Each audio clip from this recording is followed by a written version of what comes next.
कुत्ते तैथों उत्ते।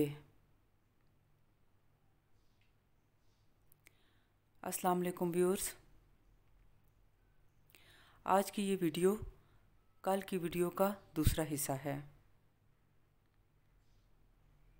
कुत्ते की वफादारी ज़रबुल मिसल है। बाबा बुल्ले शाह फरमाते हैं,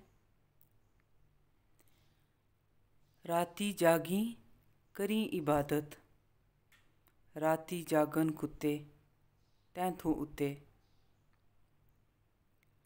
भौंकन तू बंद मूल ना हुंदे, जा रोड़ी ते सुत्ते तैथों उत्ते। खसम अपने दा दर ना छड्डदे, भावें वजन जुत्ते तैथों उत्ते। बुल्ले शाह कोई रख्त विहाज लै, नी ते बाजी लै गए कुत्ते तैथों उत्ते। बाबा बुल्ले शाह इस कलाम में फरमाते हैं कि रात को जागना और इबादत करना इश्क के आदाब में से है। अगर किसी ने अनकंडीशनल लव या असल इश्क को समझना हो तो वो कुत्ते से सबक सीखे। कुत्ते को जिस घर से खाना मिले तो वो इस घर की रखवाली हर हाल में करता है और अपना फ़र्ज़ निभाता है, सारी रात जागता है। अगर उसे मालिक की तरफ से मार भी पड़े और बुरा सलूक भी देखना पड़े तो वो कभी भी उसके दर से मुंह नहीं मोड़ता।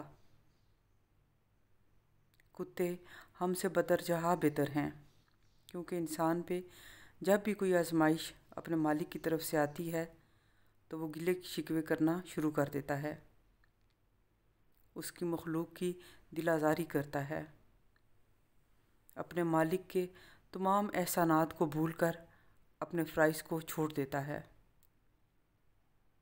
बाबा बुल्ले शाह फरमाते हैं कि अगर तुमने इश्क को निभाना सीखना है तो कोई तदबीर करो, वरना कुत्ते तुमसे बाजी ले गए हैं और तुमसे ज़्यादा बेहतर तरीके से अपने फ़र्ज़ को निभा रहे हैं। कुत्ते में वफ़ादारी और फ़र्ज़ शनासी हम इंसानों से कई गुना बढ़कर है। सबसे कीमती चीज़ जो इस राह में ज़रूरी है वो अपनी मैं या अना के जाल से आज़ाद होना है, जो कि इंतहाई मुश्किल मरहला है। अनकंडीशनल लव की इब्तिदा सबसे पहले रब कायनात ख़ुद करता है। इंसान की तमाम तर बुराइयों और ख़ामियों समेत उससे मोहब्बत करता है और उसके लिए अपनी रहमत और तौबा के दरवाज़े मौत तक खुले रखता है। आप सबका बहुत शुक्रिया। अल्लाह हाफिज़।